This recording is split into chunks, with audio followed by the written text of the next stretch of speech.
를 시작하겠습니다.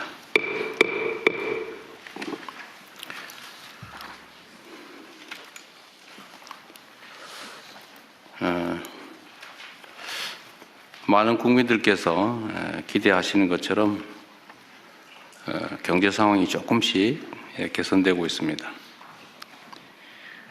코스피, 코스닥을 포함해서 자본시장도 또 주식시장도 정상화의 길을 제대로 가고 있는 것 같습니다.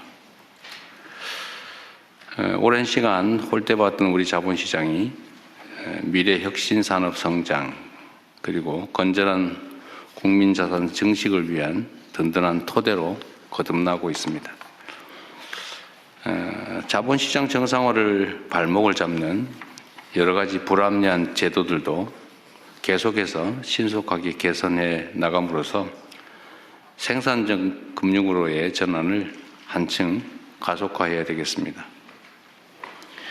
이 주식시장의 이 흐름이 경제 체질의 구조적 변화로 이어지려면 국민의 삶과 직결된 실물 경제의 안정적인 성장도 뒷받침되어야 되겠습니다. 이는 성장의 기회와 과실이 국민 경제 전반으로 널리 확산되고 특히 중소기업과 벤처, 스타트업 등이 혁신과 도전을 선도하는 새로운 핵심적인 경제 주체로 거듭나야 가능한 일입니다. 정부는 대중소기업 상생 성장 기반 강화, 또 벤처, 스타트업 창업 활성화, 제도전 친화형 생태계 구축에 정책적인 역량을 집중해 주시기 바랍니다. 거기에 더해서 우리 사회의 가장 심각한 문제라고 할 수 있는 국토 균형 발전도 지속적으로 추진해 나가야 되겠습니다. 국민 모두의 성장으로 향하는 길은 일부 대기업과 또 특정 지역, 특정 부문만이 아니라 모든 경제 주체가 함께할 때 보다 넓고 단단해질 수 있다는 점을 생각해 주시기 바랍니다. 요즘 부동산 문제가 논란이 되고 있습니다. 경제 구조의 대전환을 통한 모두의 성장을 제대로 실현하기 위해서는 부동산에 비정상적으로 집중된 우리 사회의 자원 배분 왜곡을 반드시 바로잡아야 합니다.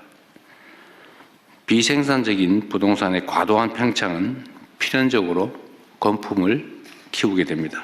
그리고 성장 잠재력을 훼손할 뿐만 아니라 자칫 국민경제 전반에 심대한 타격을 더할 수 있습니다.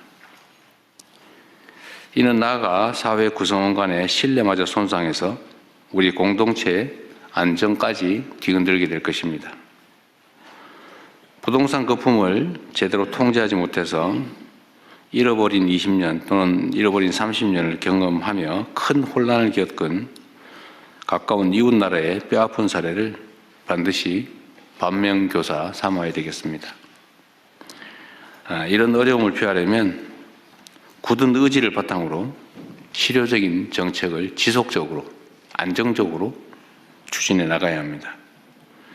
당장 눈앞에 고통과 저항이 두려워서 불공정과 비정상을 절대로 방치해서는 안 됩니다. 시장이 원하는 적극적인 대책도 동시에 추진해 나가야 되겠습니다. 정책 성공의 출발점은 어떤 정책이 어떤 방식으로 시행되고 있는지를 국민들께 제대로 적시에 알리는 것입니다. 아무리 좋은 정책 사업도 국민이 해당 내용을 잘 모르시고 계시거나 제대로 이해하지 못하면 50점짜리에 불과하다라고 할 수밖에 없습니다.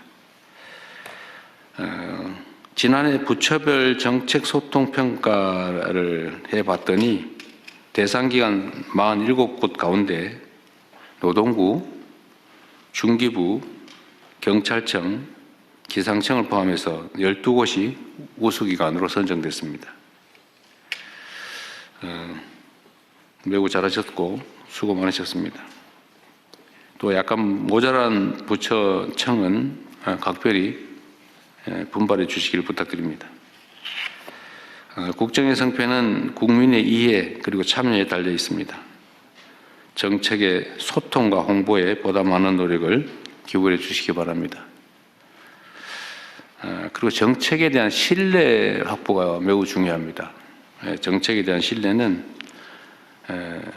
뭐 정책 내용도 매우 안정적이고 좋아야 되겠지만 쉽게 바꿔서는 안 됩니다.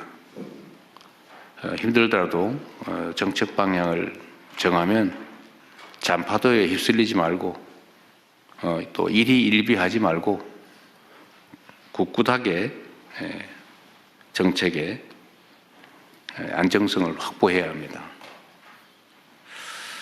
그리고 특히 부당한 이익을 추구하는 잘못된 기대를 반드시 제어해야 합니다. 그런데 쉽게 휘둘리다 보니까 정부 정책도 뭐 또 바꾸겠지, 우리가 뭐 압력을 넣으면 바뀌겠지, 이런 기대들을 하는 경향이 일부에서 존재합니다. 예를 들면 다주택자 양도세 중과는 작년에 이걸 연장할 때 1년만 한다. 올해 5월 9일이 끝이다. 이건 이미 명백하게 예정된 거 아닙니까? 새로 시행령을 고치지 않는 한 그냥 끝나는 거죠. 근데 당연히 연장하겠지 이렇게 기대하고 있고, 이걸 연장을, 그런 부당한 기대, 잘못된 기대에 대해서 연장 안 된다, 이거는 이미 끝나기로 돼 있다라고 얘기했더니 마치 새롭게 무슨 부동산 양도세를 중과하는 것처럼 정책에 대한 공격도 있습니다. 잘못된 이해일 수도 있지만 부당한 공격일 수도 있는 거죠. 이런 데 휘둘리면 안 되고, 또 그에 따른 문제점들도 철저하게 보완을 해서 한번 정책을 결정을 하면 결정 과정은 치열하게 논쟁하더라도 정해지면 그대로 집행을 해야 예측 가능한 합리적인 사회가 되겠죠. 너무 쉽게 바꾸고, 또 예를 들면 무슨 조세 경감이나 이런 것도 한시적으로 한다고 해놓고는 계속 연장하고 있어요. 그럴 거면 아예 고정 입법을 해버리지, 그거를 1년 하겠다, 뭐 3년 하겠다, 뭐 일몰 하겠다는 거, 일몰 절대 안 하고, 일몰 한다 그러면 뭐 저항하고 또 문제 삼고, 이게 아주 일상이 됐습니다. 그 사회가 어느 한 방향으로 간다고 했으면 그냥 가야지. 정말로 문제가 있으면 바꿔야 되겠지만, 그게 아니면 예정된 대로 해야죠. 힘세면 바꿔주고 힘 없으면 그냥 하고, 절대로 그렇게 해서는 안 된다는 말씀을 드립니다. 오늘 준비한 안건들이 꽤 많은데 우리 총리께서 도중에 좀 가셔야 된다고 그러셨나요? 네. 적당히 진행하다 가시면 제가 마저 진행하겠습니다. 시작하시죠. 제가 말씀 다 하시면 네, 좀 다 했어요. 네. 제가 진행하도록 하겠습니다. 아, 그래? 네, 네. 제가 하신 말씀이 좀 있으신 것 같은데. 아니, 예, 그 양해 본격적인 말씀하고 토의 전에 잠깐만. 네. 그 이해찬 민주평통 수석 부의장님의 장례위원장을 맡게 돼서 중간에 자리를 비울 것 같아서 그래요? 오늘 경제부총리께 부탁을 드렸습니다. 네, 총리님이 뭐 방미 선고하고 하실 말씀 있으시다 그래가지고 됐습니까? 네, 네, 알겠습니다.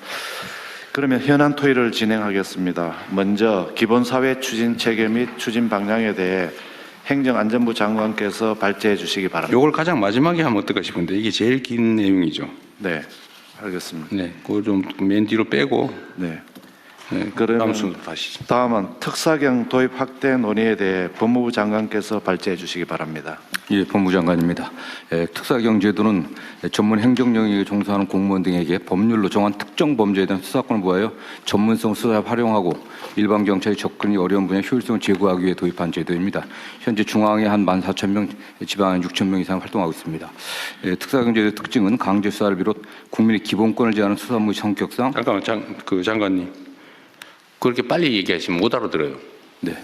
천천히 요약해서. 네. 뭐 시간이 없고 짧게 하라 그래서. 아니, 짧게 하는 건 요약해서 하는 거지 빨리 말해버리라는 거 아니에요? 못 알아들어요.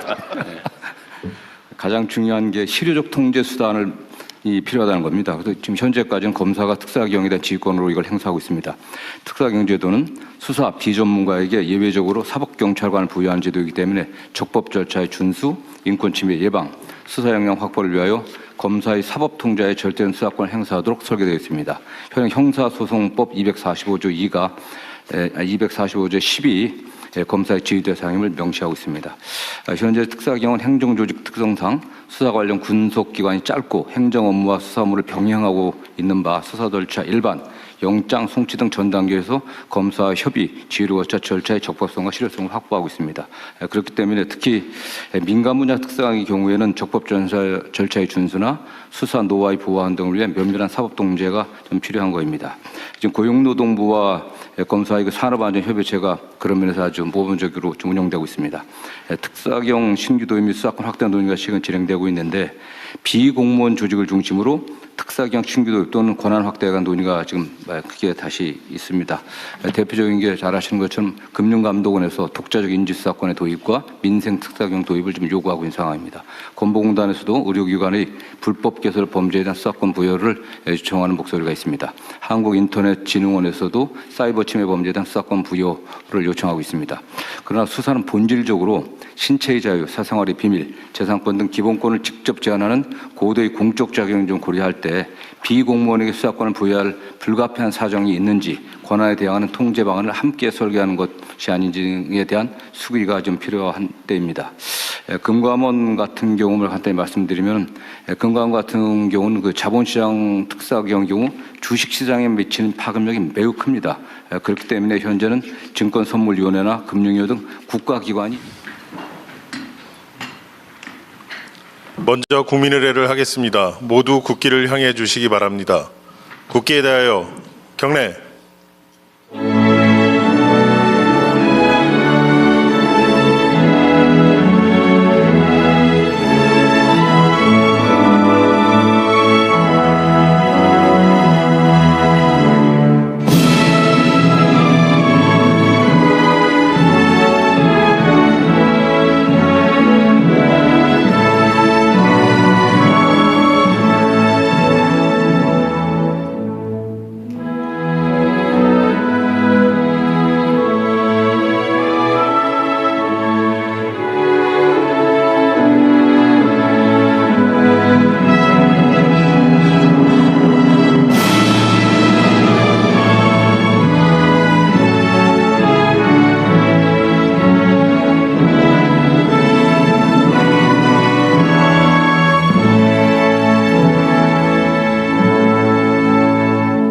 바로 모두 자리에 앉아 주시기 바랍니다.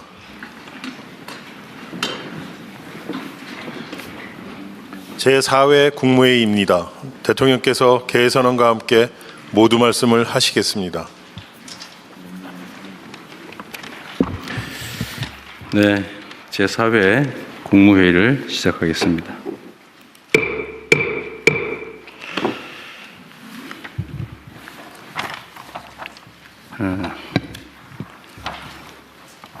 지난달에 수출이 1월 기준으로는 사상 최초로 600억 불을 돌파했다고 합니다. 내용을 보면 주력 품목 대부분의 수출이 늘었고 또 시장 다변화 흐름도 한층 공고해졌습니다. 이러한 지표 개선이 실제 우리 국민들의 삶을 변화시키는 그리고 국민들이 체감할 수 있는 변화로 이어지기 위해서는 대기업, 수도권, 경력자 중심의 전통적인 시스템을 넘어서는 전략이 필요합니다. 더군다나 인공지능 대전환 가속화에 따라 경제 성과는 더욱 소수에 집중되고 일자리도 구조적으로 줄어들 수밖에 없습니다. 보다 많은 국민들께서 자유롭게 도전하고 또 혁신의 문을 두드릴 수 있도록 경제 체질을 완전히 바꿔 성장의 깊이와 폭을 넓혀야 할 때입니다. 이를 위해서는 누구나 아이디어만 있으면 창업할 수 있도록 창업의 문턱을 낮추고 파격적인 제도 혁신 그리고 자금 지원이 있어야 되겠습니다. 특히 창업 관련 규제 정반을 제로 베이스 차원에서 손볼 필요가 있습니다. 인공지능 시대에는 도전과 실패를 성공의 밑거름으로 삼는 사회가 현재의 위기를 넘어 더 큰 번영의 기회를 누릴 수 있습니다. 누구나 쉽게 창업에 도전하고 또 성공할 수 있는 창업 중심 국가로의 대전환에 정부 역량을 총 집중해야 되겠습니다. 날씨도 춥고 또 여러 가지 환경들도 어렵습니다. 이런 상황에서 어려운 이웃들에게 따뜻한 온기를 전하기 위한 희망 2026 나눔 캠페인 결과 사상 최초로 5천억 원이 넘는 금액이 모금됐습니다. 놀라운 일입니다. 이렇게 어려울 때 이렇게 많은 분들이 또 많이 모금에 참여해 주었다는 사실이 우리 사회에 새로운 희망을 보여준다고 보여집니다. 동참해 주신 많은 국민 여러분께 깊이 감사하다는 말씀을 드립니다. 복지 사각지대에 놓인 국민들을 지원하기 위한 그냥 드림 사업도 현장에서 상당한 호응을 얻고 있습니다. 혹시 그냥 드림 사업이 뭔지 모르시는 우리 국민들이 계실 것 같아서 간단히 말씀을 드리면 누구나 언제든지 최소한의 먹거리는 제공해 드린다 그런 뜻입니다. 이 정책을 이제 구성하게 된 계기는 사실 배가 고파서 계란 한 판 훔쳤다가 구속된 사람들 이야기여서 그 단순한 한 끼 때거리가 없어서 이 범죄를 저지르고 또 그에 따라서 뭐 수사를 하고 구속을 하고 관리를 하는 이 엄청난 비용을 왜 드려야 되느냐. 그냥 계란 한 판 훔치는 대신에 한 끼 때울 수 있도록 우리가 음식물 제공을 하면 이런 사회적 낭비도 줄이고 또 불필요하게 누군가 처벌받는 그런 어려운 상황도 막을 수 있다는 생각에서 아무나 2만 원 정도 범위 내에서 식사할 수 있도록 먹을 수 있도록 음식물을 그냥 제공하는 사업입니다. 뭐 처음에는 이렇게 하면 뭐 아무나 와서 뭐 벤츠 타고 와서 집어 가고 그러지 않겠냐 이렇게 얘기했지만 혹시 그런 일이 있다 치더라도 그게 얼마나 되겠습니까? 그리고 뭐 한 2만 원 정도 되는 음식물 무료로 얻겠다고 그 고생해가면서 그 배급하는 데까지 갈 사람 그리 많지 않습니다. 실제로 시행을 해본 결과로는 그런 경우를 거의 발견하기 어려웠다고 합니다. 본인들 직접 어려움을 겪는 당사자뿐만이 아니라 혹시 주변에 그런 분들이 계시면 지금은 전국에 150군데가 넘는 곳이 이런 사업을 하고 있기 때문에 최소한 굶지 않도록 음식물을 제공하는 그런 그냥 드림 센터가 있으니까 주변에 이런 시설 정책을 이용할 수 있도록 많이 알려주시기 바랍니다.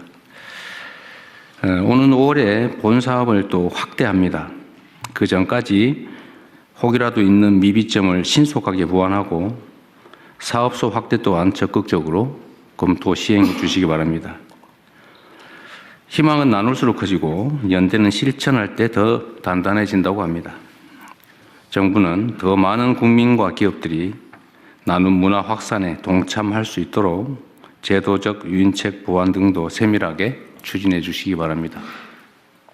가급적이면 국가 예산보다는 우리 사회적인 기부 동참으로 해결해 보려고 합니다.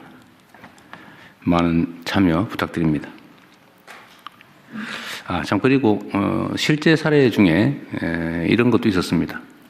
어떤 분이 할머니가 음식물이 부족해서 이걸 받아가지고 갔다가 언젠가 또 시간이 지나고 보니까 그 할머니가 자기가 너무 많은 음식물을 제공받게 됐다. 라면 이런 거 제공받아서 다른 사람들도 좀 주라고 도로 또 거기에 갖다 놓고 간 분도 있었다고 해요. 그렇게 따뜻한 곳이 바로 우리 대한민국이기도 합니다. 고병원성 조류 인플루엔자 그리고 아프리카 돼지열병이 계속 발생하고 있습니다. 그리고 지난 주말에는 인천 농가에서 구제역이 발병했다고 합니다. 방역당국은 가축 전염병 확산 차단에 가용한 수단을 모두 동원하고 정부의 방역 대책에 적극 협력한 농가들이 피해가 확대되지 않도록 피해 보상이 가능하도록 잘 챙겨주시기 바랍니다. 그리고 이 현장에서 방역 공무원들이 참 고생을 많이 합니다. 이 방역 공무원들의 안전에도 신경 써주시고 이들이 그 고통에 대해서 그 고생에 대해서도 보상받을 수 있도록 잘 챙겨주시면 좋겠습니다. 곧 설 명절이 다가오기 때문에 물가 안정에 총력을 기울여야 합니다. 정부는 주요 성수품 공급 확대와 농축산물 할인 지원 강화 등을 포함해서 적극적이고 선제적인 장바구니 물가 대책을 빠르게 집행해 주시기 바랍니다. 네, 이상입니다. 이후 회의는 국무총리께서 진행해 주시겠습니다. 네, 저도 한 말씀만 그러시죠. 드리고 시작하겠습니다. 강화군 색동원 성추행 진상규명과 피해자 보호를 지시했습니다. 10년 이상 정부, 지자체, 관련 기관 어디서도 걸러내지 못했다는 것이 충격입니다. 신속한 수사를 챙기고 사회적 약자 이용시설 전체에 대한 점검 작업에 들어가겠습니다.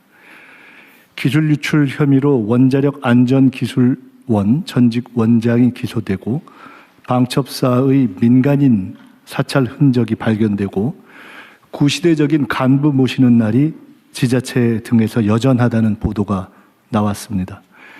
이러한 구조적 개인적 문제점을 원천 근절하기 위해서 총력을 다하겠습니다. 부동산 정책도 비리 근절도 공직기강도 한다면 하는 대통령이고 정부이고 총리라는 것을 확실하게 보이겠습니다. 올 중반으로 예정되어 있는 업무 보고가 성과 보고가 될 수 있도록 각 부처의 핵심 과제를 직접 챙기는 군기반장 역할을 올해는 하겠습니다. 이런 각오와 방향을 대통령님께도 말씀드린 바 있습니다. 모든 정부 관계자들도 긴장하고 명심하고 새로 시작하는 각오로 해주시기 바랍니다. 현안 토의를 먼저 진행하겠습니다. 네, 현황 토의 이전에 제가 한두 가지만 좀 말씀드리고 시작하도록 하겠습니다. 오늘 다시 이제 주가가 5,000포인트를 회복한 것 같습니다. 근데 참 안타깝게도 우리 사회의 환경이 개선되면 다 축하하고 격려하고 또 더 잘 되도록 힘을 합치는 게 저는 우리 공동체 인지상정이라고 생각하는데 주가 폭락하니까 좋아하는 사람들이 있어요. 왜 그러는지 잘 모르겠습니다. 그리고 주가는 올리려고 그러면서 왜 집값은 누르냐 뭐 이런 얘기도 있어요. 주가와 집값은 좀 다릅니다. 주가는 기업 활동에 도움이 되죠. 또 주가 올랐다고 누가 피해보는 사람 없습니다. 집값은 집값이 오르면 이게 투자 자산이 집값에 또 부동산에 매여가지고 생산적 영역에 사용되지가 못해서 그 사회 경제 구조가 왜곡됩니다. 또 집값이 부당하게 오르면 집 없는 사람들이 너무 고통스러워지죠. 그 자원 배분이 또 왜곡됩니다. 그 집값과 주가를 같은 선상에 놓고 판단하면 안 된다. 저는 이게 좀 모르면 그런 생각을 할 수도 있는데 최소한 사회의 지도적 입장에 있는 사람들이 그렇게 얘기를 하거나 또는 그런 식으로 선동하는 것은 참 옳지 않다 그런 생각이 듭니다. 그리고 제가 조금 전에 어디 보니까 우리 곽이 부총리께서 저기 일 열심히 잘하는 직원들 포상했다는 게 어디 돌아다니대요? 네. 특별 포상 그러셨어요? 했습니다. 다른 부처들도 좀 많이 하세요. 뭐 조용히 하고 있는지 모르겠는데 가능하면 요란하게 하세요. 왜냐하면 이게 이제 공직사회가 이게 너무 이렇게 딱딱하고 야단만 치고 맨날 좀 그래서 좀 이렇게 의욕이 잘 안 생기는 경우들이 있는데 공직자들이 적극적으로 능동적으로 일을 해야 사회가 발전이 됩니다. 우리 사회의 가장 강력한 집단이 공직사회죠, 사실은. 규모도 가장 크고 영향력도 큽니다. 여기가 이 공직 구성원들이 의욕을 가지고 적극적으로 능동적으로 일할 때 하고 막 시키는 거나 겨우 하고 뺀질뺀질거리고 의무 외에는 안 하고 이렇게 되면 절대로 안 되죠. 그래서 포상이나 칭찬도 좀 많이 하십시오. 1,000만 원, 뭐 350만 원 이렇게 주시고 그랬더라고요. 네, 뭐 잘하셨어요. 네, 많이 주세요. 계속하겠습니다. 네. 다른 부처들도 좀 하세요. 직원들 잘하는 거 발굴해가지고. 그래야 또 공직자로 국가와 국민을 위해서 봉사하는 재미가 있지 않겠습니까? 그리고 우리 법무부 오늘 대검찰청 보고가 하나 있네요. 민생 침해 사범. 이건 일단 보고 별도로 하실 거죠? 예, 그렇습니다. 문서인데, 예, 그러십시오. 그렇게 하고. 하여튼 요새 대한민국 물가가 전 세계에서 가장 높은 축에 속하는데 뭐 여러 가지 이유가 있겠지만 뭐 부동산도 한 원인이겠고 또 하나는 이게 독과점적 지위를 남용해가지고 그 과도하게 높이 가격을 책정하는 것도 한 원인인 것 같아요. 똑같은 조건에서 외국보다 우리나라가 훨씬 더 비싼 건 이해하기 어렵죠. 그런데 이게 검찰이 어쨌든 민생사범 단속을 잘 해가지고 상당한 성과를 냈는데 정말 잘하셨습니다. 이게 원래 할 일이고 또 역량도 있는 조직인데 앞으로도 이런 민생사범 단속은 좀 철저히 해주시기 바라고요. 좀 이따 보고할 때 한꺼번에 얘기하도록 하겠습니다. 네, 그 준비된 안건 토의 시작하시죠. 네. 연명 의료 결정 제도 개선 및 활성화 방안 보건복지부 장관께서 발제해 주시기 바랍니다. 네, 복지부 장관입니다. 연명의료 결정제도 개선 및 활성화 방안에 대해서 보고드리겠습니다. 보고 배경입니다. 2018년 연명의료 결정법 시행 이후 연명의료를 받고 싶지 않다는 비율은 77%까지 높아지고 있으나 실제 연명의료를 시행하지 않거나 중단한 환자는 전체 사망자의 19.5% 수준입니다. 보건복지부는 생애 말기 존엄한 삶을 위해 연명의료 결정제도를 활성화하고 생애 말기 돌봄 체계를 구축하고자 합니다. 문제점입니다. 먼저 죽음에 대한 논의를 기피하는 문화, 연명의료의 상담과 정보 접근성의 제약으로 연명의료에 대해 사전에 충분히 고민하기 어려운 여건입니다. 사전 의향서가 있어도 연명의료를 중단, 유보할 수 있는 임종 과정에 대한 판단이 어렵고 수행 가능한 의료기관이 부족합니다. 연명의료 중단 이후에 선택할 수 있는 생애 말기 돌봄 서비스가 부족한 실정입니다. 말기 암 환자의 호스피스 이용률은 27.2%입니다. 다음은 개선 방안입니다. 먼저 연명의료에 대한 사전 의향 결정을 통해 웰다잉에 대해 미리 숙고하는 문화를 확산하겠습니다. 사전 의향서 등록 기관을 확대하고 환자의 가치관을 반영하도록 사전 의향서의 서식을 개편하겠습니다. 연명의료 결정을 포함한 웰다잉에 대해 준비해야 할 사항에 대한 포괄적인 홍보를 강화하겠습니다. 둘째, 연명의료 결정이 존중되는 기반을 확충하겠습니다.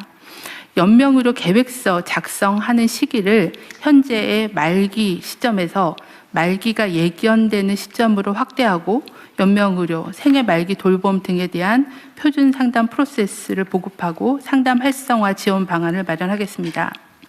현재 임종기로 한정되어 있는 연명의료 유보 중단 가능 시기에 대해 사회적 합의를 거쳐서 적용 범위를 말기까지 확대하고 구체적인 기준을 마련하겠습니다. 무연고자와 고립 단절 노인 등에 대한 연명의료 결정을 위해 법령 보완 방안을 마련하고 연명의료 수행 의료기관도 확대하겠습니다. 셋째, 연명의료 결정 이후 존엄한 생애 말기와 임종 지원을 위한 체계를 구축하겠습니다. 의료기관 호스피스를 확충하고 말기 환자에게 적용할 수 있는 표준진료 가이드라인을 보급하겠습니다. 요양시설에서는 임종 돌봄에 대한 계약의사의 역할을 강화하고 종사자 교육, 임종실 설치를 확대하겠습니다. 가정형 호스피스, 재택의료센터 등을 확충하고 통합돌봄과 연계하여 재가임종 방안을 마련하겠습니다. 또한 자택 임종 시에 사망을 확인하는 절차에 대해 관계부처와 협의하여 개선 방안을 마련하고 생애 말기 돌봄 서비스에 대한 통합적이고 체계적인 정보 제공을 강화하겠습니다. 향후 계획입니다. 웰다잉에 대해 숙고하는 문화를 확산하기 위해 공공기관, 유관단체 등과 협업하여 웰다잉 문화와 관련 제도에 대한 통합적이고 체계적인 정보 제공과 상담, 연계를 추진하겠습니다. 전문가, 국민이 참여하는 공론화를 통해 제도를 개선하고 생애 말기 돌봄 서비스 확대를 위한 거버넌스도 강화하겠습니다. 이상 보고를 마치겠습니다. 네, 다른 부처들 의견 있으면 말씀하시고요. 예, 법제처장입니다. 네. 지금 사전 연명 의료 의향서를 등록할 수 있는 기관이 현행법 11조에 보면은 보건소뿐만 아니라 공공기관까지도 포함이 되어 있습니다. 근데 그 공공기관 이외에 주변에서 쉽게 접근할 수 있는 주민센터 같은 곳으로도 확대하는 게 연명의료의향 등록을 활성화하는 길이 아닌가 싶고요. 한 가지 더 말씀드리면 자택 사망 병원에서 연명 치료를 하지 않으면 호스피스 시설에 들어가거나 자택이 있어야 되는데 호스피스 시설은 굉장히 제한돼 있고 결국 자택에서 사망을 해야 되는데 자택에서 사망할 경우에는 이거 경찰에서는 변사 사건으로 일단은 봅니다. 그래서 병원으로 가서 사체 검안서라든가 진단서를 요구하는데 굉장히 형식적이고 떠넘기기식이고 병원에서도 사실상 한쪽 구석에 방치되어 있다가 하루 이틀을 그냥 보내기도 합니다. 그래서 이런 문제는 반드시 해결이 돼야 될 것 같습니다. 좋은 지적 같습니다. 이게 이 개인적 경험 얘기하기는 좀 그런데 아주 오래전이긴 한데 제 선친께서 돌아가시고 난 다음에 사체 검안서 떼느라고 엄청 고생했어요. 근데 아마 앞으로도 똑같이 오히려 더 엄격해질 가능성이 많은데 그 법제처장 지적이 일리가 있습니다. 잘 챙겨봐 주시고요. 네, 또 없으면 저도 의견 하나 말씀드리도록 할게요. 하여튼 이게 이미 이제 회생불능이고 이제 사망에 임박했고 치료한다고 개선되지도 않고 고통만 심한 이런 경우에 그냥 단순한 연명을 위한 강제 호흡이라든지 강제 급식 이런 것들을 이제 더 이상 안 한다 그런 얘기죠. 그걸 안 하겠다라고 본인이 네. 의사표명을 하면 그런 연명 치료를 안 하는 호흡기를 떼는 그런 조치를 하도록 허용한다 그 말이죠. 연명 의료를 시작하지 않거나 중단한대. 중단하겠다라는 겁니다.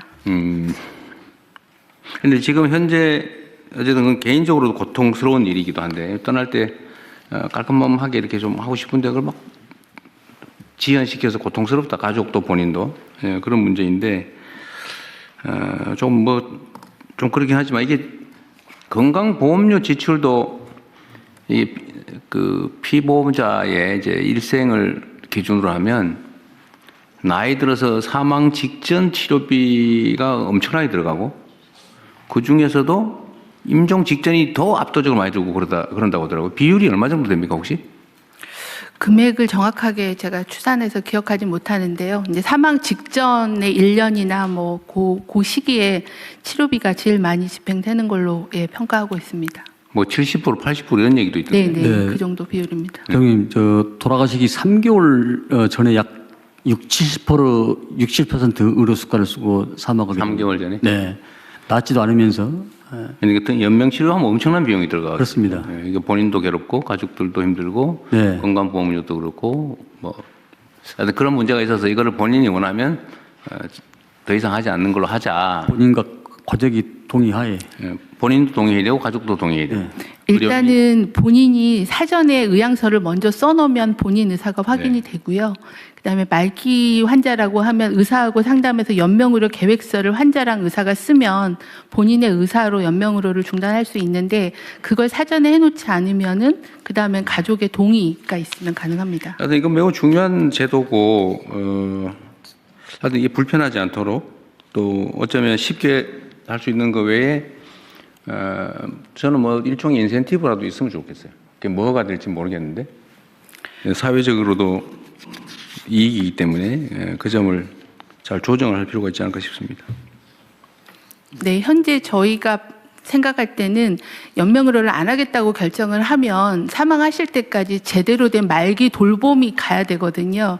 근데 통증 관리나 아니면 다른 관리들이 이제 병원이나 재가에서 돼야 되는데 그런 제공 기관이 좀 부족하다 보니 연명의료를 결정하더라도 제대로 된 임종 서비스를 못 받는 문제가 좀 있어서 그 부분을 저희가 확충하는데 복지부가 집중하려고 하고 있습니다. 특히 최근에 이제 지역사회 통합 돌봄이 활성화가 되기 때문에 재택에서도 그런 임종 돌봄을 받을 수 있게 네. 그 부분에 대한 거를 뭐 수가나 아니면은 이제 매뉴얼 같은 걸 만들고 또 의료진에 대한 교육을 해서 재택 임종을 강화하는 네. 부분들, 호스피스 강화하는 부분들을 계획을 하고 있습니다. 그러니까 연명 치료 안 하고 재택 임종을 할 경우에는 인력과 비용이 더 들겠죠. 그런데 그게 병원에서 연명 치료를 하는 것보다는 훨씬 적게 들겠죠. 네, 그렇습니다. 그럼 과감하게 투자를 하는 게 맞죠. 네. 네. 그렇게 하십시오. 기획을 좀 해서. 네, 추가적 의견 없으시면 이상으로 토의를 마치고요. 해당 사안에 대해서는 다음 부처 보고를 하겠습니다.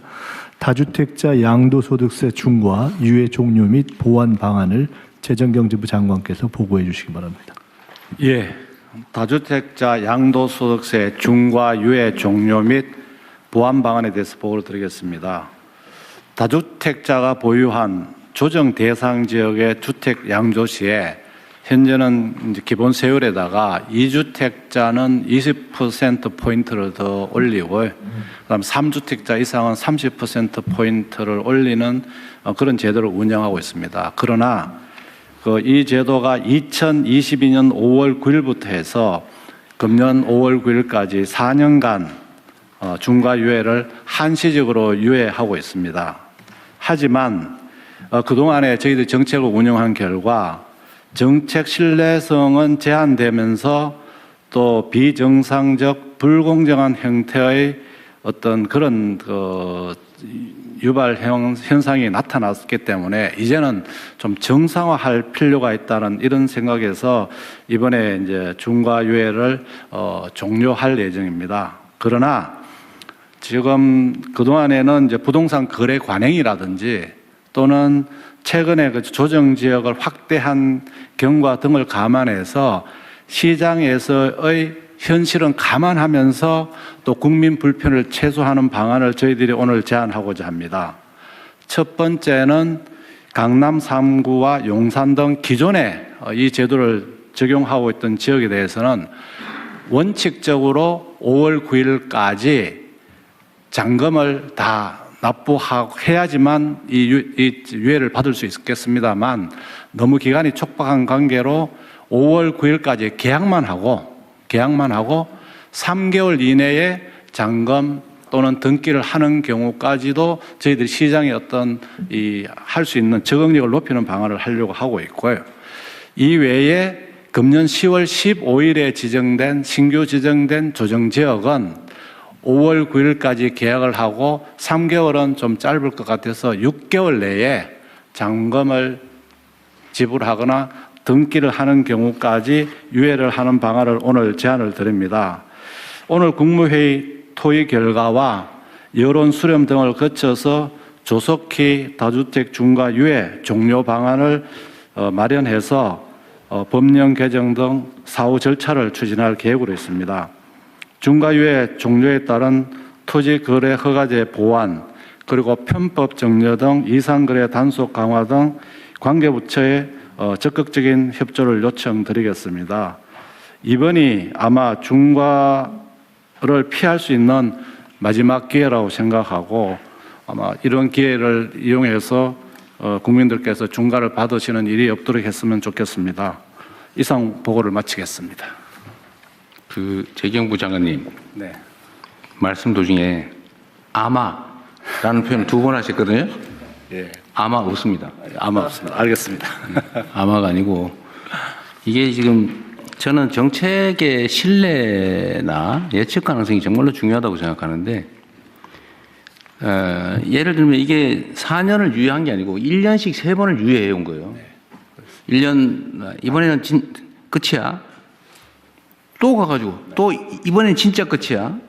또 가가지고 진짜 끝이야. 그 다음에 진짜 이번에는 진짜 정말 끝이야.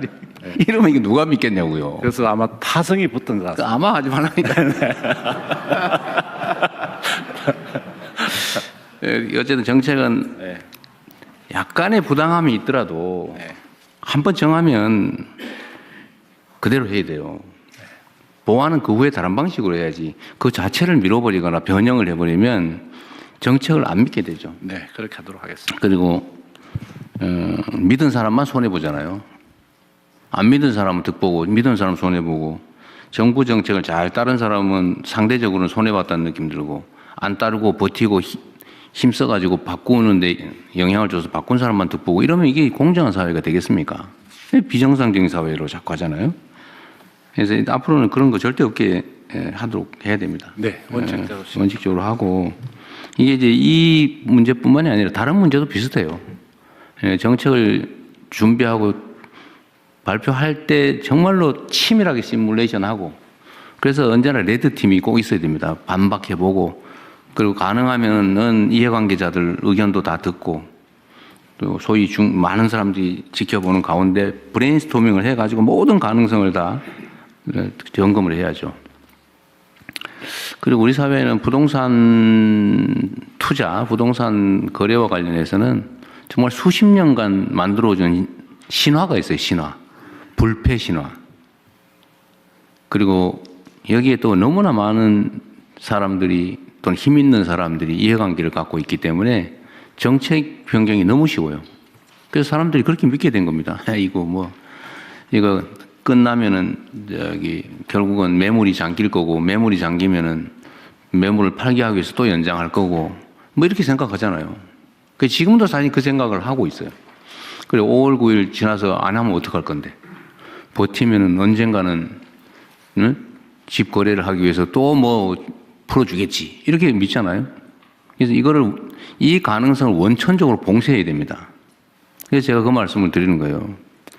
대한민국의 부동산 이 문제는 정말 이 사회 발전을 통째로 가로막는 아주 암적인 문제가 됐어요. 부동산 거래하는 사람이 나쁘다는 얘기 아닙니다. 그건 시스템이 사회가 그렇게 허용하니까 그렇게 하는 거예요. 근데 그 정책을 제대로 못 만든 또는 의지를 갖지 않은 그 결정권을 가진 권한을 가진 사람이 문제인 거죠. 최소한 국민주권정부에서는 그렇게 하지 않는다. 그리고 정책을 만들 때는 이 부동산에 대한 욕구는 워낙 강렬해서 구멍이 정말 바늘 구멍만한 틈새만 생겨도 그게 확 커져가지고 댐이 무너지듯이 무너진단 말이에요. 그래서 정책 입안 과정에서 정말로 치밀해야 돼요. 알겠습니다. 완벽하다 싶을 정도로 치밀해야지 아마 이렇게 하면 안 돼요. 네, 알겠습니다. 그 절대 안 돼요. 아마. 예? 0.1%가 안 돼요. 완벽하게. 그래서 이 정책의 신뢰, 안정성이 꼭 담보돼야 되겠다. 그 말씀 드리고요. 그러면은 이번에 매물 잠기면 어떡할 거냐. 버티는 게 이익이냐, 아니냐. 이것도 합리적으로 판단해야죠. 지금 뭐 일부에서 정부에 관계된 사람들 중에 다주택 있는데 니그부터 먼저 팔아라고 시켜야 되는 거 아니냐 이렇게 얘기하는데 저는 이것도 문제가 있다고 생각합니다. 제가 예를 들면 누구한테 이거 팔아라고 시켜서 팔면 그거는 그 정책이 효과가 없다는 뜻이에요. 제발 팔지 말고 좀 버텨줘 라고 해도 팔게 상황을 만들어야죠. 그 시켜서 억지로 파는 거 의미 없어요. 파는 게 이익이다.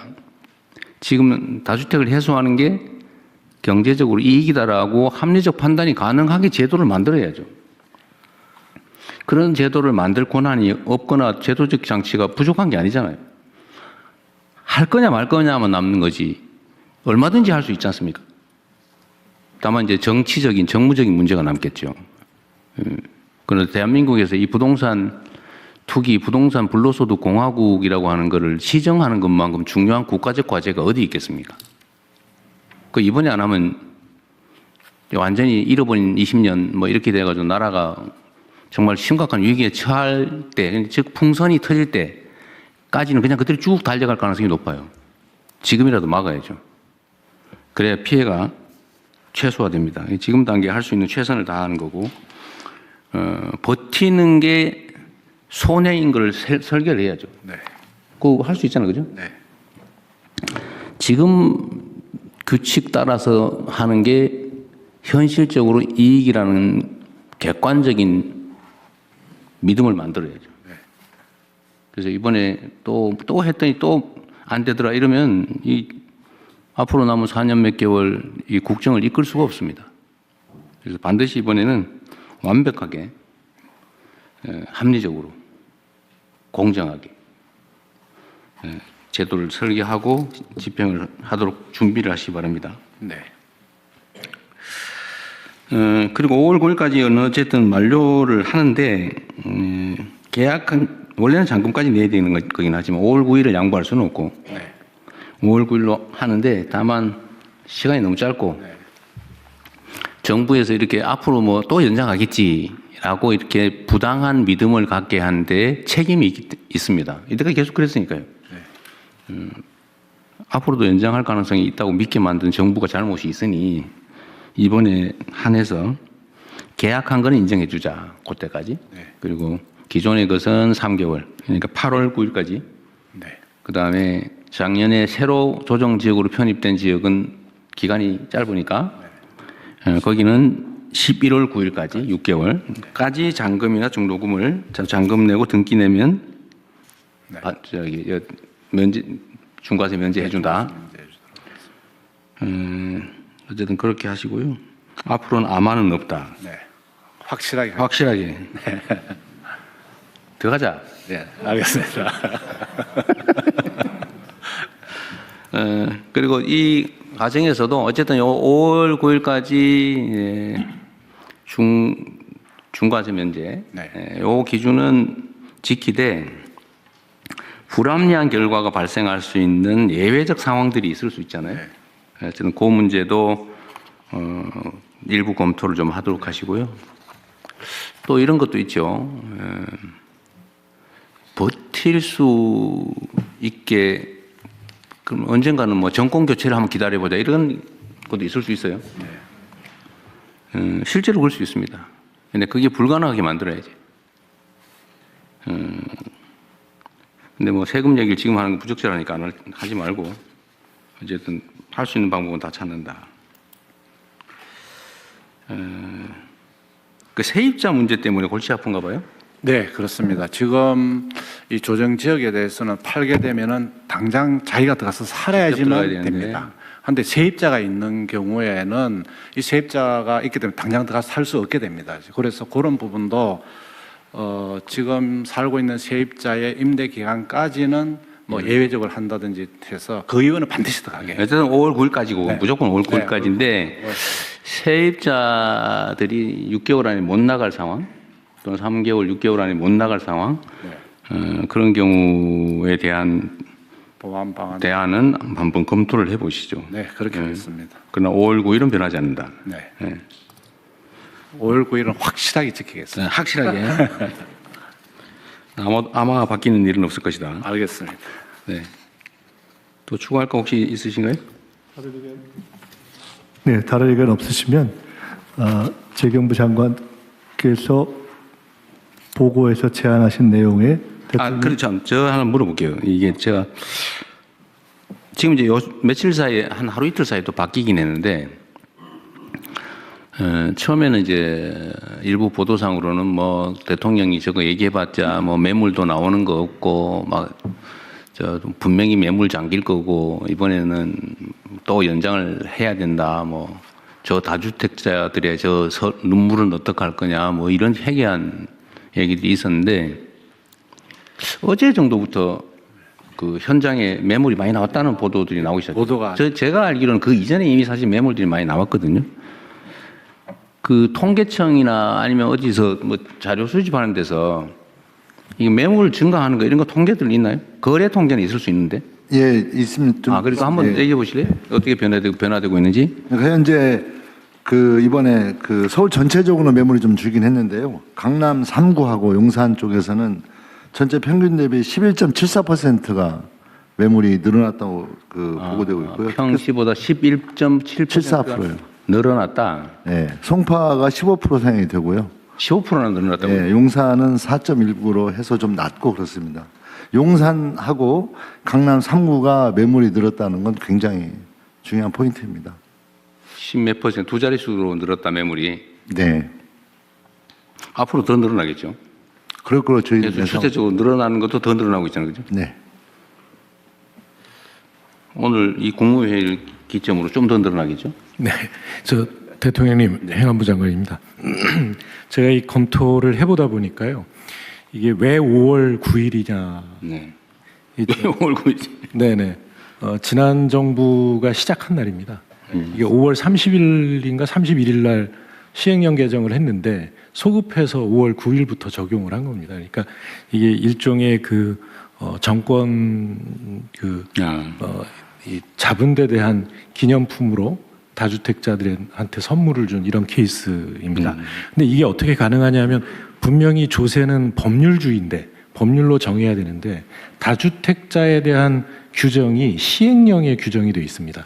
그러니까 다주택자에 대한 세율은 법에 정해 있는데 누구를 다주택자로 볼 것이냐라고 하는 게 시행령으로 정해져 있다 보니까 그거를 조정해서 시행령에서 일종의 감세를 한 겁니다. 그래서 이 시행령에 정해져 있는 다주택자 기준, 명확한 그 규정을 법률로 옮기는 작업을 해주셨으면 좋겠습니다. 근데 뭐 이거 앞으로는 아예 그냥 시행령에 위임한 조항을 없애버리는 것도. 네, 그렇게 해서 법률로 정해버리는 게 좋겠습니다. 이번에 어차피 이 제도 전체 설계를 바꿀 거 아니에요? 바꿀 때 이번에는 감안해서 하시죠. 예, 대통령 이번에는 이게 시간이 좀 짧기 때문에 시행령으로 하고 이건 법으로 이제 또 이후에 그렇죠. 이거는 그냥 놔두면 5월 9일에 잔금까지 내야 되는데. 네네. 하여튼 아까 얘기했던 너무 짧은 상황에 해야 되기 때문에 시행령 보완은 그건 시행령으로 할 수밖에 없겠네요. 네네, 그렇게 하겠습니다. 근데 제가 어제 밤에 우리 국무위원님들 아니면 뭐 부처장들도 이거 혹시 의견 있으면 준비하라고 했는데 준비된 분들 있으면 말씀하십시오. 다 하셨어요? 다 하신 모양이니? 네. 대통령 마지막으로요. 저기 보시면은 저 2번에 보시면은 토지 거래 허가제 구역에서는 허가 후 4개월로 되어 있습니다. 잔금 실거주 의무가 이게. 그래서 저한테 또 어떤 분이 말씀하시기는 5월 9일 계약은 3개월이 아니고 4개월로 좀 해달라 이런 얘기도 있습니다. 그래서 시장의 목소리도 듣고 그래요? 저희들이 좀 3개월이냐 4개월이냐. 네네. 근데 토지 거래 허가제는 그 정도면 4개월이기 때문에 그런 것도 시장의 목소리 듣고 좀 조정하도록 하겠습니다. 그럼 처음부터 4개월 해줘요. 3개월이 왔어요. 예, 그래서 그렇지만 여기서 토론을 좀 붙이려고 그러겠습니다. 그건 현실적인 필요를 고려해서 네. 적절하게 결정할 때 또 하면 되니까요. 네. 그러십시오. 4개월이 될 수도 있다. 네. 국토부하고 협의하겠습니다. 네네. 토론에서 추가된 의견을 반영해서 접수하겠습니다. 다음은 민생안정 침해 사범 엄단 방안을 검찰총장 직무대행께서 보고해 주십시오. 예, 검찰총장 직무대행입니다. 민생안정 침해 사범 엄단 방안 보고드리겠습니다. 먼저 수사 성과입니다. 검찰은 25년 9월부터 5개월간 시장 질서를 교란하고 물가를 상승시켜 서민 경제를 위협하는 국민 생활필수품 담합 사건을 집중하여 수사하였습니다.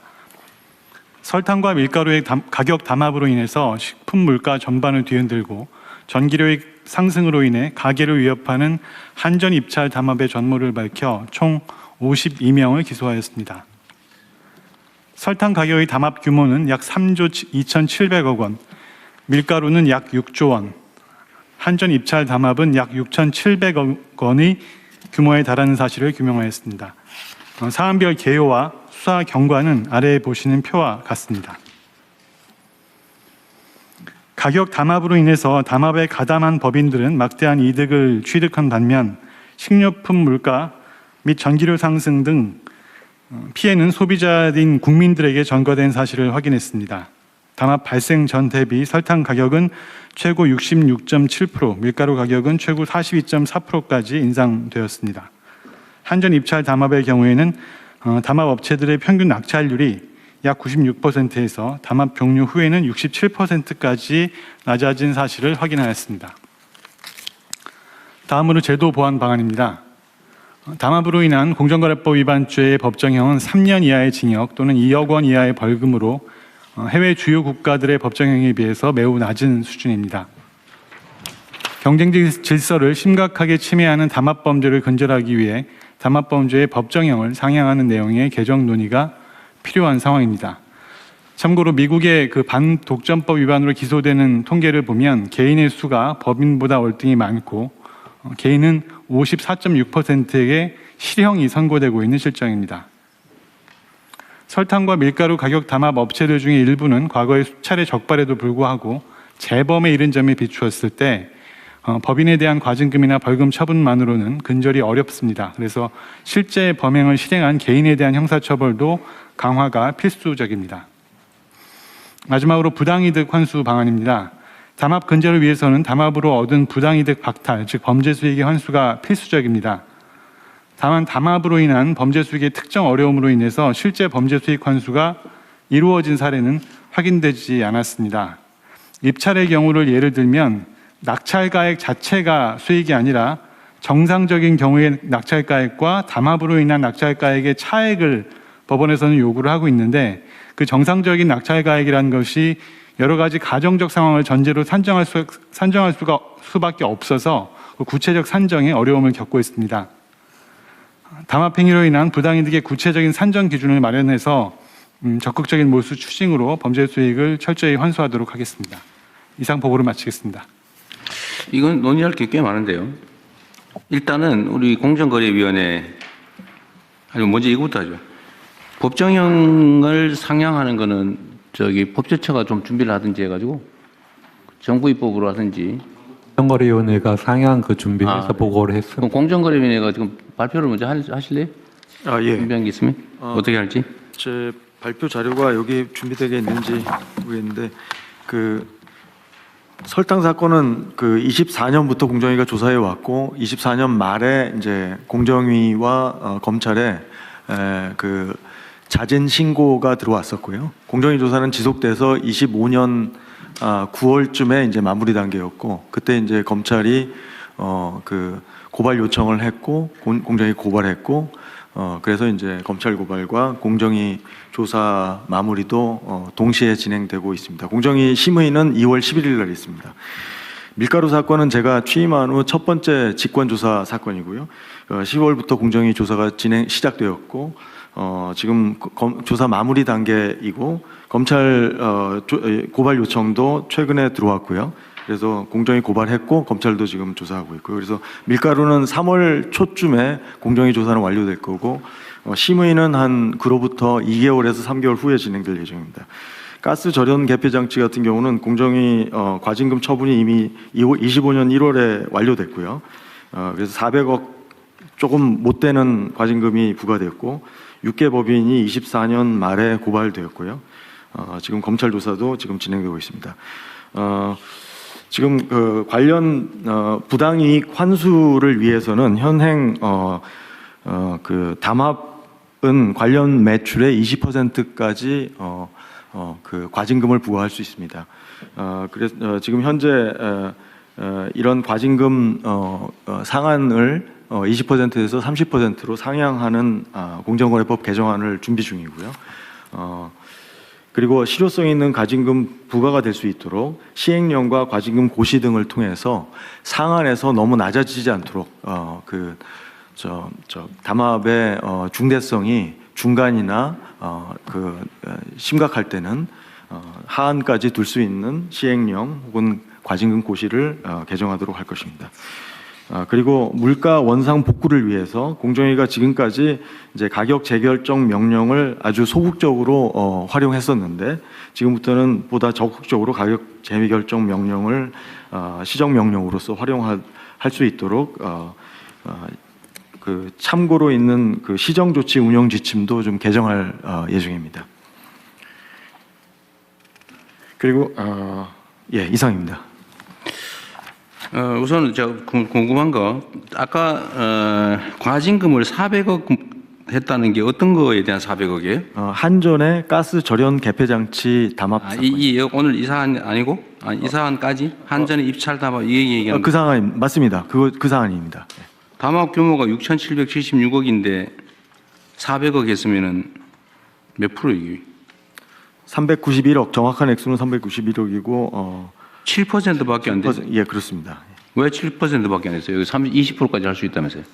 그 상한은 20%인데 현재 시행령이나 고시가 감면 규정이 많습니다. 그래서 그럼 그 빨리 고치십시다 그러면. 예, 시행령 이건 전에 고시- 한번 얘기했던 건데. 맞습니다. 예. 근데 왜 아직까지 소식이 없어요?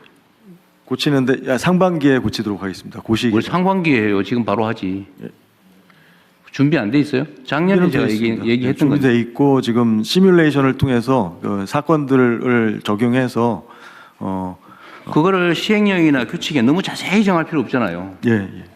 뭐 최대한 적정하게 빨리 정하고 하도록 하겠습니다. 처분이야 그 범위 안에서 하면 되는 거지. 그거를 미리 다 모든 가능한 경우를 시뮬레이션에서 하려니까 너무 힘든 거 아닙니까? 예, 그래도 그렇게 최대한 할 필요가 신중하고 사회적 일단은 시행령 일단 너무 그 법률을 거의 뭐 무력화하다시피 너무 약하게 만들어 놓은 거 아니에요, 시행령을. 맞습니다. 예. 그 옛날에 그 시행령 누가 만들었는지 모르겠는데 그렇게 하면 안 되잖아요. 일단 그거부터 빨리 고치고 예. 더 세부적인 게 필요하면 규칙, 처분 규칙 이런 걸로 정하고 그 안에서도 재량으로 사안별로 행정관청이 정하면 되는 거지. 그거 왜 시행령에다 자세히 최대한 빨리 고치게. 네, 최대한 빨리 하십시오. 그거 하고 이게 좀 납득이 안 되는데 두 번째로는 이 범죄 수익 몰수 추징하고 과징금은 병과가 가능한 거예요? 가능해요? 기본적으로 그러면 형사처벌도 하고 과징금도 하고 몰수도 하고? 예, 근데 그 사유로는 그 살펴볼 수는 있을 것 같습니다. 어느 한쪽에서 처벌받아서. 어쨌든 이런 범죄적인 수단을 통해서 걸리면은 이렇게 제재를 해도 이익이잖아, 그죠? 그렇습니다. 이게 이익이 기속되는 것은 소위 말하면 주주인데 이게 처벌받아봐야 고용사장 아니면 뭐 전무 뭐 이런 사람들일 거고 뭐 내려오면 과장 그럴 거고 이익은 다 남고 벌금도 얼마 안 되고 과징금도 얼마 안 되고 처벌은 자기가 안 받고 그러면 계속하죠. 맞습니다. 이게 소위 특별 예방 효과가 없잖아요. 일반 예방 효과도 없고. 그래서 저 사례를 보고 이거 하다 우리 큰일 나겠다. 진짜 회사 망할지도 모르겠다. 이런 생각이 들어야 안 할 거 아니에요. 그게 일반 예방이죠. 예, 예. 그걸 한번 저지른 사람이 다시 하면 이제 큰일 나겠다라고 해 다시 안 할 거 아닙니까? 근데 지금 뭐 재범도 많다는 거잖아요. 맞습니다. 제가 보기에도 재범할 것 같아요. 재범하는 게 훨씬 이익인데. 어쨌든 이런 점들을 고려해서 엄정하게 좀 규정도 만드시기 바랍니다. 네. 그다음에 공정위가 지금 어쨌든 이게 검찰도 그러고 애썼는데 이거 한번 하는데 뭐 몇 달씩 걸리고 이런다는 거 아니에요, 쉽게 말하면. 맞습니다. 인력도 많이 들고. 예. 인력을 늘려야죠, 그러면. 예, 예. 인력을 늘려서 대대적으로 단속을 수사를 하고 처분을 제대로 하고 이러면 이제 줄어들 테고 그러면 사실 그때는 인력을 좀 줄여도 되죠. 예. 지금 온 세상이 이 위반 투성이라 그 걷어내려면 초기에는 에너지도 비용도 인력도 많이 들거든요. 그래서 제가 많이 뽑으라고 하잖아요. 예, 맞습니다. 전 인력도 늘리시고요. 법 개정하는 것도 빨리 해주시고 시행령 빨리 준비하고 동시에 처분 기준도 만드시고 부패재산 몰수 조항이 이게 정상 가격과 담합 가격의 차이를 계산하기 어려워서 법원에 몰수 판결을 안 해준다 그 말이죠? 예, 하급심에서 2차례 정도 인정되지 않았던 사례들이 있습니다. 그래서 이거를 몰수 규정에 대해서 일종의 간주 추정 규정을 만들면 되잖아요. 예, 그 주가 조작의 경우와 마찬가지로 입법을 통해 가지고 몰수 추징에 관한 간주 규정을 두고 그 아래 이제 시행령 형태로 그걸 구체화하는 방식을 입법을 생각할 수 있습니다. 근데 몰수 조항을 시행령에 위임하면 재형법정주의 논란이 벌어질 것 같은데. 예, 그래서 이제 법률 단계에서 간주하는 규정까지는 두고 구체적인 산정 방식에 대해서 이제 아래로 위임 입법. 그래서 입찰 비리 대개 이게 지금 담합이라고 하는 게 유형화돼 있잖아요, 그죠? 가격을 조정한다든지 뭐 낙찰 뭐 이런 거 한다든지 몇 개 유형이 있을 텐데 거기에 대해서 정상 가격에 대한 간주 규정을 하나 만들어서 증명되지 않은 그 가격으로 한다. 예를 들면 입찰을 할 때는 입찰 예정가가 있잖아요. 예를 들어 입찰 주체가 추정 가격이 있잖아요, 지금. 그거하고 실제 낙찰 가격하고 차이를 뭐 한다든지 뭐또 충분히 있을 수 있을 것 같아요. 뭐 그거라든지 그 가격을 산정할 때 같이 올렸다 이런 거는 예를 들어 일반 물가 상승률에 준해서 일정한 기준을 만들고 그거를 벗어난 거는 저 담합에 의한 것이다라고 간주하는 걸로 그런 조항 만들면 될 것 같은데. 예, 그것도 고려해 보겠습니다. 네, 어렵더라도 예, 일단은 하고 나중에 보완을 하든지 해야지. 그 고민하다가 세월 다 보내고 그러면 안 돼요. 그러니까 공정위 규정이 어떻게 보면은 부당이익 환수를 좀 추정에 근거해서 법이 만들어져 설계되어 있습니다. 관련 매출의 30% 혹은 20% 이런 추정에 의한 부당이익 환수인데 이 규정으로 부당이익 환수가 부적절하게 되었다라고 판단될 때는 방금 말씀하신 추정 가격 추정 요건을 활용할 수 있을 것 같습니다. 그러니까 그 과징금 규정은 약간 추상적이거나 또는 뭐 합의 규범으로 정해도 되는데 몰수 규정은 형사처벌이라서 법에다 엄격하게 최대한 확정해놔야 될 거 아닙니까? 그렇습니다. 그것도 고민해서. 그리고 검찰도 그렇고 경찰은 이런 담합 수사 안 합니까? 예, 그 공정거래법에 현재 공정거래위원회에서 검찰총장에게 고발해야 한다 이렇게 규정이 돼 있어서 그 주로 공정거래위원회에서 검찰에 고발을 하고 있습니다. 이 규정도 수사 기소 분리 원칙에 의해서 이 규정도 이제 손봐야 될 그런 조항인 것 같습니다. 근데 이런 부분에 대해서 전혀 논의가 안 되고 있는 것 같던데요. 이런 검찰에게 고발하는 조항이 많잖아요. 예, 이거 말고도 예, 많이 있습니다. 그거에 대해서 법무부에서는 뭐 준비하기 있는 게 있어요? 예, 어쨌든 이건 그 형사법 개정하면 특사경 지휘와도 관련이 되어 있고요. 어떤 검찰만 수사할 수 있는 것들이 몇 개 있기 때문에 다 함께 손봐야 됩니다. 더불어서 제가 대통령께 좀 말씀드리고 싶은 것은 지금 이 담합 문제에 관련해서는요. 저희가 2021년도 이후에 자체 조사한 거에 의하면은 이 외국의 추세는 법인보다도 개인 고발이 더 많습니다. 경쟁법에 있어서 부당 경쟁이라든가 불공정 행위에 관련해서는 미국이 가장 발달했는데 개인 고발이 훨씬 많은데 개인이 고발하는 아니 개인 고발 그 법인의 대표자 실행하는 개인을 저희 처벌하는 공정위에서는 2021년도 이후에 거의 개인 고발을 하지 않고 있습니다. 근데 법인에 대해서는 뭐 과징금을 낸다든가 상한 2억 정도의 벌금 갖고는 아무 의미가 없거든요. 그렇기 때문에 거기에 이 행위를 한 개인들 뭐 그게 실제 오너가 아니라고 하더라도 대표자라든가 실행행위에 가담한 계획 모의한 자들을 처벌해야 되는데 그 처벌이 없습니다. 나중에 법인만 고발하고 나서 나중에 검찰에서 개인 고발해라 고발 요청해 후서나 그때나 고발하고 있거든요. 지금 뭐 그 다음에 가장 큰 게 뭐냐면 공정위에서 열심히 하고 있는데 2021년도 이후에 공정위 고발 사건 중에서 조사 기간만 보통 뭐 1년 반 내지 4년까지 걸리는 게 있습니다. 근데 이게 3년 이하 징역이기 때문에 공소시효가 5년입니다. 5년 다 돼갖고 된 게 대부분입니다. 이 두 건도 마찬가지입니다. 그러니까 거의 다 넘어간다고 그냥 예, 제가 조금 보완해서 말씀드리면 맞아 말씀하시고 가십시오. 그래서 그 부분에서도 사건 기간이 굉장히 고질적으로 장기화되고 있다. 그다음에 공소시효 임박해갖고 고발하는 경우가 많다. 그렇게 있고요.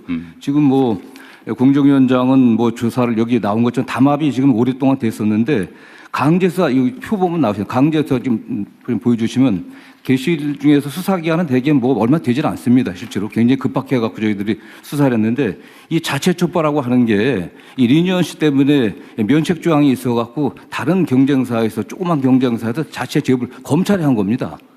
검찰에 같이 한 게 아니라. 그리고 나서 검찰에서 이 설탕 담합 같은 경우는 3번이나 고발을 하라고 요청을 한 겁니다.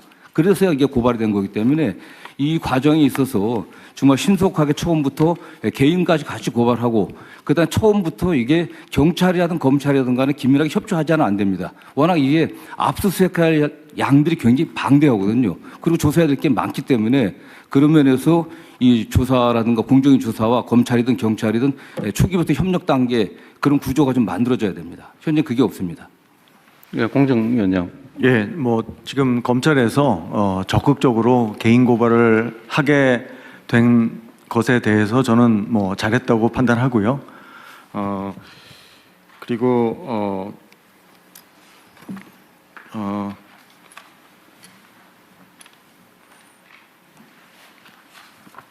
지금 그 밀가루 사건이나 설탕 사건 같은 경우에 이제 이 조사 기간이 일반적으로 다른 선진국도 담합 사건은 상당히 길어질 수밖에 없습니다. 실제로 공정위의 담합 사건 평균 사건 처리 기간은 다른 선진국에 비해서 느린 건 아니고요.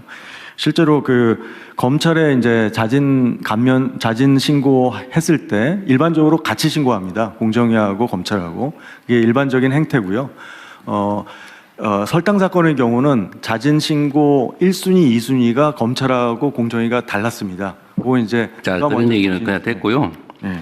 하여튼 이 고발 문제도 범죄를 저지르면 원칙적으로 아무나 체포까지 할 수 있는 게 형사소송법의 대원칙인데 왜 공정거래 사건은 누군가가 꼭 고발해야 되고 고발 안 하면 수사도 못하고 기소도 못하고 처벌도 못하고 그게 말이 이상하지 않아요?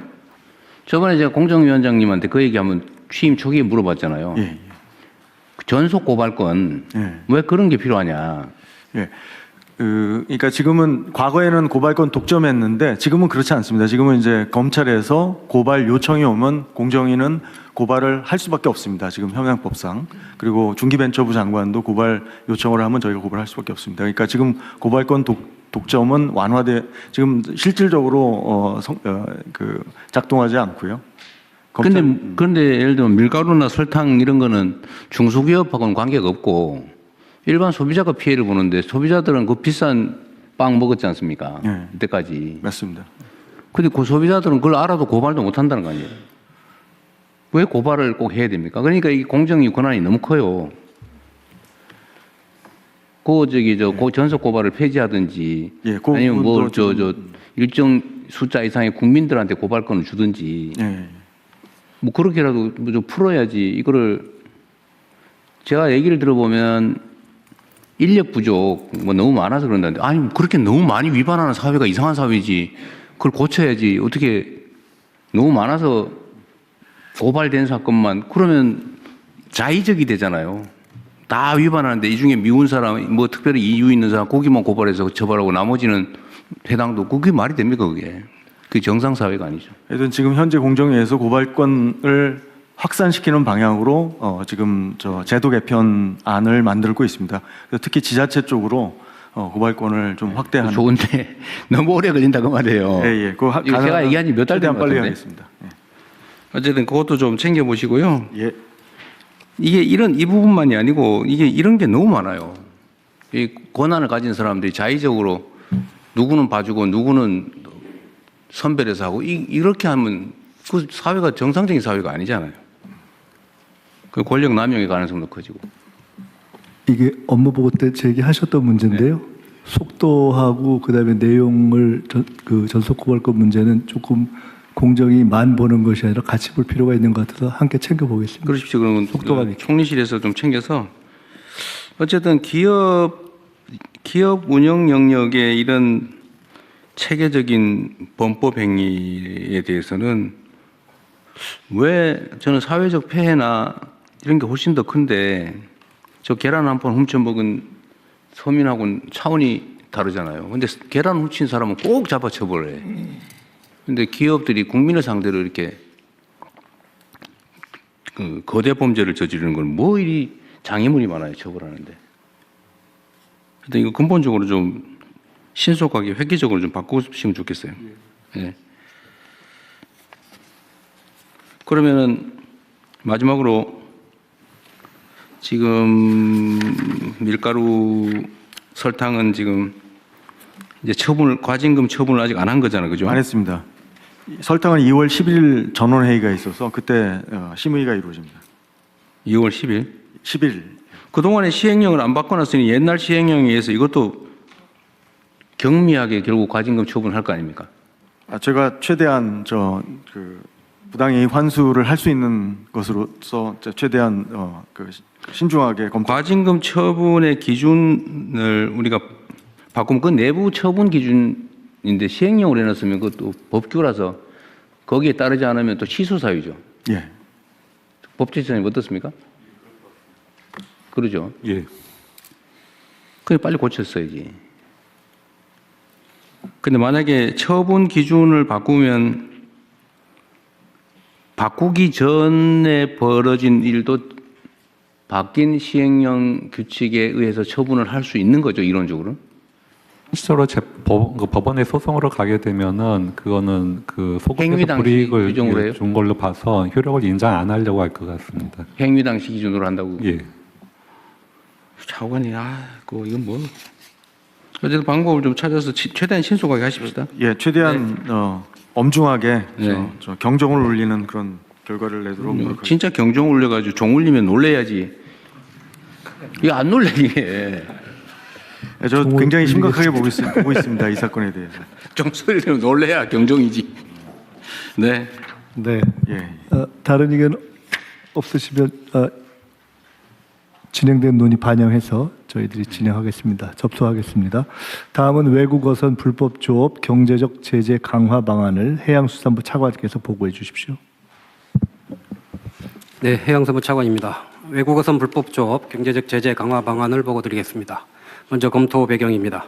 지난 12월 23일 해수부 업무보고 시 외국 어선 불법 조업에 대해서 최대 벌금액을 현행 3억 원에서 10억 원까지 상향하는 방안을 보고드렸습니다.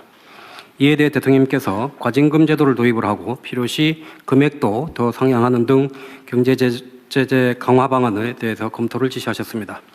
이에 대해서 해수부와 해경은 현장 단속 인력을 포함한 TF를 구성해서 대안을 마련을 하였습니다. 먼저 과징금 도입에 대한 검토 결과입니다. 현행 제도는 불법 어선이 납포되면 검사가 담보금을 부과하고 담보금 납부 시 어선과 선원은 석방됩니다. 이후 재판을 거쳐서 벌금이 확정되면 보관하던 담보금이 벌금으로 대체되어 국고로 희석됩니다. 이를 볼 때 담보금이 경제적 제재의 성격을 가진다고 볼 수 있습니다. 이러한 제도는 유엔 해양법 협약 73조의 규정과 이를 반영한 국내법인 경제수역어업주권법에 따른 것입니다. 다음 쪽입니다. 과징금 도입 시 과징 금액은 통상 불법 이득에 비례하여 산정하게 됩니다. 타 입법례에 따라 불법 어획물에 3 내지 5배의 과징금을 부과한다고 가정할 경우 과징금이 최대 1억 원 정도에 불과해서 벌금보다도 더 낮게 책정될 가능성이 높습니다. 또한 설사 과징금을 부과한다 하더라도 국내에 거소와 재산이 없는 외국인 선주가 납부할 가능성도 낮습니다. 과징금 미납 시에는 납포된 어선을 몰수하고 있고 어선 몰수는 외국인 선주에게 어느 정도의 경제적 제재로 작용하기는 합니다만 우리 정부 입장에서는 몰수 어선의 공매 대금이 소액에 불과하여 부당이득 환수 효과가 미미합니다. 따라서 외국 어선에 대한 과징금 부과보다는 현행 제도인 벌금과 담보금을 상향하는 것이 경제적 제재로서 더욱 효과적이라고 판단하였습니다. 이에 따른 경제적 제재 강화 방안으로 벌금액을 3억 원에서 15억 원으로